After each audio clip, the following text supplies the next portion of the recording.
Hey there everybody, Kendall here with today's vlog, which is all about Sexy Saturday. So those little things that we might find sexy or maybe not so sexy, which is really what my topic of today is about. Sometimes we get into situations, especially in our relationships, where one person might find something being really a turn on, something that's sexy, and then another person, the partner, may go, no, that's not so sexy, like that's not my turn on.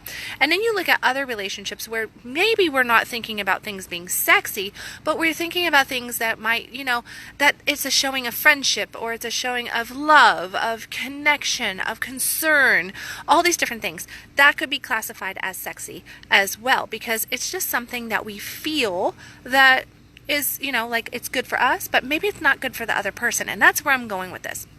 Maybe what sometimes is good for us is not good for the other person that we are in relationship with, whether that is an intimate relationship with a sexual partner, or it is a relationship with a child, or it is a relationship with a friend, a parent, or someone else. It does not matter. It is really important to look at the things that we are doing or that we are requesting be done and find out if it is really good for both sides of the street. Is it really something that is something that needs to happen for both parties, or is it really only good for one side and not for the other?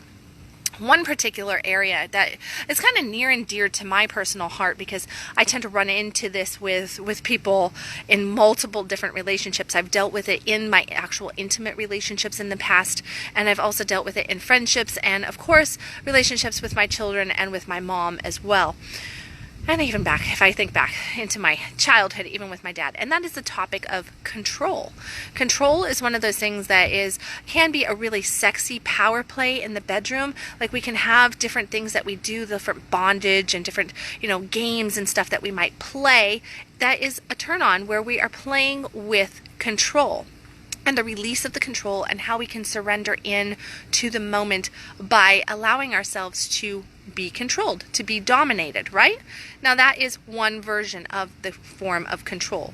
Then we have other things where, and this is kind of like some of the stuff that I've dealt with in past in relationship, that my partners, my friends, my family, everybody tends to want to control me. Go figure. People want to control me. And I am the last person to control. If you try to control me, well, I will do everything in my power to make your life miserable, probably.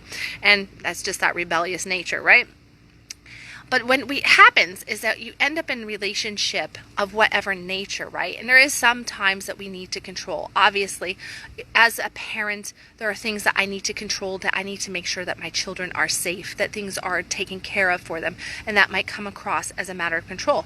I have older children, though, as well as younger children. So my relationship with each child is individual, and something that, my level of control in their life is completely different depending on who they are, their personality, my level of trust in them, their age, whether they are an adult or not, and so on and so forth.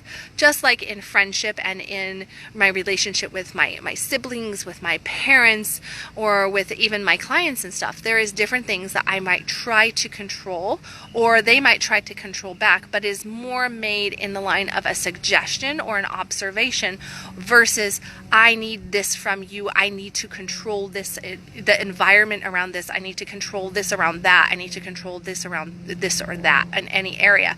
And that might come down to one of the best things that I think that I'm thinking of a particular person here, like around time and clock, and just looking at the scenario of, well, how long are you going to be gone? This could take place in any relationship, right?